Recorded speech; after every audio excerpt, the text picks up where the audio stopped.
Once you are in labor, there are different positions that you can do to open up the pelvis in the right way to help encourage baby to move down further and further into the birth canal.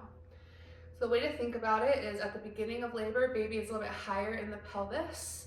And what we want to focus on is opening, if you think about your hip bones, we want to think about opening those up to the side and the sacrum tilting backwards.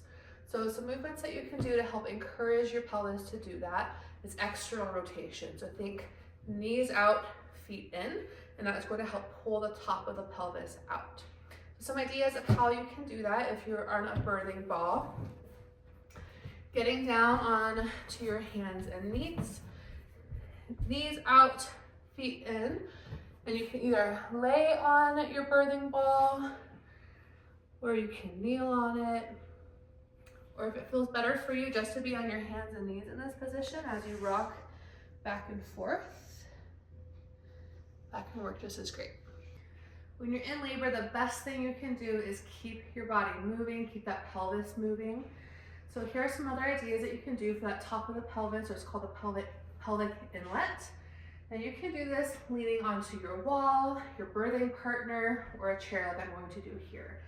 But we're going to have knees out, toes out, leaning over the chair, and I'm just going to rock side to side as I do this.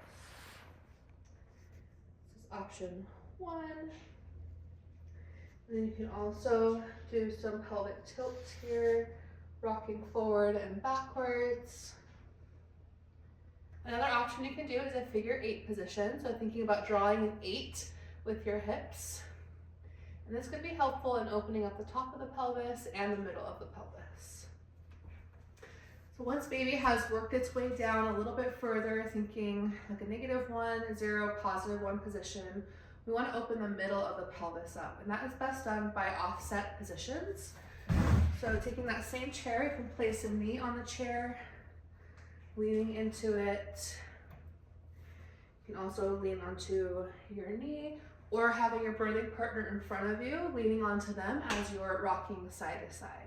Another option is just to do that on the floor. So you have your foot outside of your body, leaning over your birthing ball, rocking forward and back, letting yourself just hang and be loose. Think about relaxing your belly, relaxing your body, trying to release any tension that you might be holding on to. And a great opportunity to practice deep breathing as well for that pain management. As labor continues to progress, you're now going to want to open the pelvic outlet. Now, as that is the bottom of your pelvis, so think about those bones that you feel when you sit down on a chair. Those are your sits bones. You want those to open out, the top of the pelvis to come in, and the sacrum to tilt backwards now. This is going to be closer to when you're starting to feel like really strong contractions, getting close to pushing the baby. So some options are really similar to what you did at the beginning, but instead of knees out, you're gonna have knees in, feet out. So you're kind of creating an angle in and then outward with your legs. So doing those same movements on the chair, I'm turning my toes inward, and I'm rocking side to side here. We're going forward and back. You can also do those circles. We're coming down onto that birth ball again. You're gonna have knees in, toes out, so thinking about that W that you're creating, and you can sit down into your heels. This is also a great position to push in if you feel comfortable doing so. It's always a good idea to practice all of these positions before you're actually in labor so that you, one, feel confident with the movements, and you also get an idea of what feels best for you and your body. Remember, things might feel different once you're in labor, so feel free to try all the different variations. If you have any questions or want to know more information, reach out to any of the pelvic floor physical therapists at Motion Physical Therapy. Thank you for watching.